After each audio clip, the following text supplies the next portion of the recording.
Hey guys, and welcome back to Super Monkey Ball 2. In the last part, we did what's probably the most obnoxious levels in the game, and they didn't even mean anything if you guys are just gonna ram your faces against the back of the whale anyway. God. Ugh, ugh, ugh. Gongon can punch bombs, but can't do nothing to whale. Well, he can't punch anything if the ball's in the way. He punched the bomb. No, he kind of like rammed the bomb, I think. Hey, whatever.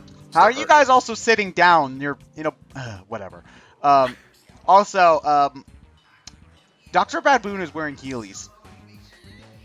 He's also a master creeper. Like, yeah, they're not even, like, trying. He just comes across as a complete, like, skeeve. And I get but the ball's in the way at the very least. Yeah, so he'd like, try to grope Mimi, but... It's like the ultimate of protection. Yeah, he tried to grope me. Yeah, but, you know, you can't, like, protect people from skeevy creepers by putting them into real-life hamster balls. That's the kind of thing we make fun of overprotective moms for doing. Just because it works doesn't mean it's right, John. I guess so, but come on, the idea of Dr. Baboon just dry humping a ball is kind of humorous. Also gross. Yeah, so better the ball. Yeah, but the mental scars that Mimi would face would follow her to the end of time. So anyway, it looks like we gotta clear out the set so that Sora can do Monstro at 5, so the whale's just gonna push us all out now. Okay, thanks, bye. Well, first Geppetto and Pinocchio have to. No, they're part of the cleanup crew, so they gotta set things up. Oh fuck! There are fucking skyscrapers in there, though. At least II and company had the protection of their monkey balls. Dr. Bad Boon had to go through that with no protection at all, and he's totally okay. Okay. He's got a jetpack or a jet. Wasn't he out of fuel or something? I don't even know. Doesn't really matter. You know, I was gonna go into it. Does anything really matter kind of thing, but I'm not in the mood to go all existentialist right now. You fucking nihilist. Dude, why are we here? We have to Hey, commentate Super Monkey Ball. 2. Isn't that BrainScratch commentary where they question the meaning of life? Well, you could probably take a lot of metaphors to monkey balls, like the top half of the ball, which is non-colored, represents the purity of the desire to just eat bananas, delicious Dole bananas. And the bottom red half of the ball represents the anger and fury that comes from having to solve obnoxious puzzles every time you just want some goddamn bananas. And from not renewing your Dole sponsorship. What, Why Dole, did I not renew my Dole sponsorship? what, Dole knew No, that they were going to get dropped by Sega after 2 Yeah. games? Now I'm stuck with Chiquita. So if that's true, then the blue bottom half of Mimi's ball must represent the utter fear that I feel whenever I step into this particular Super Mario Sunshine level. Can you get half of a case of blue balls? Is it just blue ball, I guess? Well, since I'm not sure, because like, what would happen if like both balls were half blue? Would it like, I don't even know. Actually, okay, funny fact about blue balls: the scientific community has, it's just the scientific community has unanimously agreed that they do not give a shit about the medical cause for blue balls. So it's just like, we think it might be this, but nobody's cared enough to do a study on it. Which honestly, considering the fact that erectile dysfunction studies are some of the most commonly seen ones, that like a blue ball study has not been happened yet, I just find utterly fascinating. So Nobody wants to get stuck with that. don't ask me why I know this, but Anyway, Super Monkey Ball. yeah, World 5 is way better than World 4. Weirdly enough, if you play the game in arcade mode, the amusement park theme is, I think, like the second that you encounter, instead of like, you don't see the volcano theme until way later in an arcade mode playthrough, but it's second in story mode, and the amusement park theme is 5th. I don't know why they do it that way, but it's just the way it is. So yeah, yeah. Oh boy. Yeah, This Talking about level. precision landing here. Here we go. Isn't like the warp like way in the bottom and on a super tiny platform? Yeah, you have to, and I think there's actually 3 levels of warps. So if you get to the last warp, free falling. Boing. I don't Boing. remember that from the song. You know, that ball could be made of the finest Kevlar the Justice League could muster. the fall would still convert II to mush. Oh no, it's a good thing that II is magically centered straight in the middle of the ball and not like bouncing around in there. Because again, if you want a realistic depiction of what would happen, take like an empty soup can or something, put an egg in it, shake it around, and see what happens. Actually, make sure there's a top on that, because if you leave it open, you're probably going to get egg on your floor. And yeah, it's not the egg my will fault. just pop up and hit you in the face. Yeah. Which is humorous. Make sure you're capturing that and put it on YouTube. BrainScratch Comms is not responsible for any egg in face that might... You dumbass. Man, but you know, all of this just makes me think of more innocent days gone by, when it was you know, just totally entertaining enough to keep me occupied. If you just gave me a rubber ball and let me bounce it around for a little while.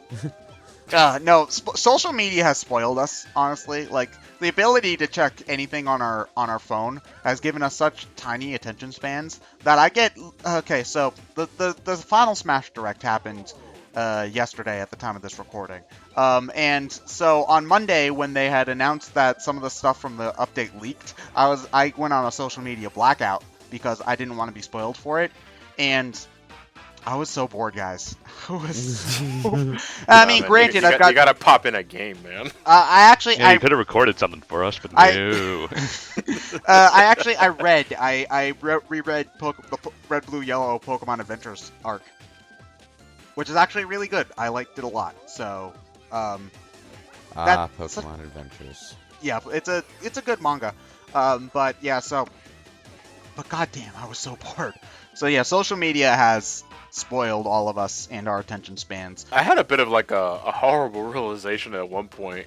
Not so much with Twitter. It was Facebook during my Facebook high, where I realized that the only thing I was doing for like 5 minutes straight was just refreshing my Facebook tab, and I was like, "What the fuck am I doing?" No, I do that with Twitter all the time. So you know, it's not just that, because I'm always interested in seeing what people have to say, even if it's stupid goddamn shit. So. Yeah, I don't know. Anybody like my tweet yet? And yet we wonder why every single villain we're seeing in like comic books and movies and whatever is all like those weak-minded people with their internets and their memes and their pictures of cats and all that shit. So, you know, we're prime candidates for the S3 plan. Fuck, the Patriots were right. What about Bill Belichick? Well, you know, this is a really weird commentary to bring this up in, but video games and stories in general seem to be bringing up the internet a hell of a lot, out of just out of a simple desire to be relatable. It's like, let's talk about the internet now. Well, you know, thinking about it, since the internet is a very new phenomenon, like, the internet as we know, like, again, even like the internet as we knew it in 2005 is drastically different than the internet we know of it as today. I don't think we have any, like, serious, like, fine literature or whatever that seriously contemplates the nature of this new technology and what it could possibly do. Like, we've got plenty of pulp shit, and I'm not trying to like say that shit is bad by any stretch, because I think actually, like, supposedly lowbrow stuff is actually a lot more interesting to study than a lot of so-called high literature. So, you know, this is coming from an English major, so take it what you will. If I could get away with it, I want to write my thesis about Pokemon. But anyway... Sons of Liberty, 2001 game. Yes. What are you writing your thesis on? Huckleberry Finn? War and Peace, Tale of Two Cities, Metal Gear Solid 2, Sons of Liberty. It is so. I know as bizarre as it sounds, you're talking about the subject of the internet, or at least censorship on the internet. Sons of Liberty makes an attempt. Whether or not it's good or not is up to debate, but it's there. Yeah, well, no, people have tried. It's just I don't think we've gotten anything that nails it. I suppose in the sense that. The way I look at like literature and stuff like that, I love subtext and commentary and all that stuff, but I also think that a story should also be enjoyable on its own terms. And you know, if you look at a lot of the really great like literature that they make you read in school, those stories are enjoyable on their own terms. And actually, one of the reasons why I think kids don't like reading stuff for like English class in high school is because the teacher is trying to teach them the subtext first and not just why this story is fun first, and then talk about the extra bottom stuff line, afterwards. both the writers of all these stories and the English teachers trying to teach them to us are basically symbolized by the monkey ball footage we've been talking over this whole time, so this is not a pointless tangent at all. It's exactly like Ted struggling to get into that goal ring just there. Monkey ball is life. He's going to read a book. Read the book. Don't share that you're reading a book. You'll never finish the book. Man, the monkey ball book is way better than the monkey ball video game. I mean, like, they totally gloss over all of Gongon's character development. It's ridiculous. Monkey Ball, a true story. And then in the back, you know, they quote the book and they quote reviews. I really love bananas. Can I just take a moment to appreciate how terrifying Dr. Bad Boon's sidekick is? Oh yeah, he's just kind of there. If you remember back towards the end of World 2, when we blew up the blimp, Dr. Bad Boon's sidekick was just sort of floating there in the wreckage, and we left him behind. How did he get here? That is never explained. By all means, it doesn't make any sense. Wait, who do we leave? The Dr. Bad Boon's little helper dude guy. That's a good point. The guy there with the stupid green thing on his head. Maybe he's a clone. What, he's just got like, look at him doing like a stupid dance in the background. Yeah. Clone degeneration seems to have already been taken in. Oh god, please, can we, Spider-Man confirmed for Monkey Ball? Can we please not talk about the Clone Saga? But there are a lot of mediums that do that sort of thing. Yeah, but I always think of the Clone Saga whenever we bring up clones, and I really don't like thinking about the Clone Saga. It's really weird. I think of Star Wars and I think of Metal Gear before Spider-Man. Well, it's more just like the Clone Saga is probably the most infamous Spider-Man story of all time. So, Well, besides maybe One More Day. Well, there's actually a lot of debate within Spider-Man fandoms of which one's worse. Because One More Day made more people angry, but the Clone Saga also went on for like 5 years. So... All right, here's a question. Why are we talking about Spider-Man when the truly relevant superhero right now is Ant-Man? I'm not Because Hank sure. Pym is boring. No, Ant-Man was a great... Just like Ray Palmer. No, okay, Ant-Man was a great movie, alright. Like, Eh. I will agree with you that Hank Pym is boring, because Hank Pym in the comics is not only, like, lame, he's also a gigantic jackass and a wife-beater, so I hate Hank Pym, but Scott Lang is awesome, and the Ant-Man movie was surprisingly good. Like, I was worried about it because Edgar Wright was taken off the project, but a lot of the stuff that he was talking about was still kept in, because I think he was still given some script credit. So it's actually a really good movie, and it's I liked it better than Age of Ultron personally. So yeah. So here's a question: if the monkey balls can fly, why are they just sitting in the pot?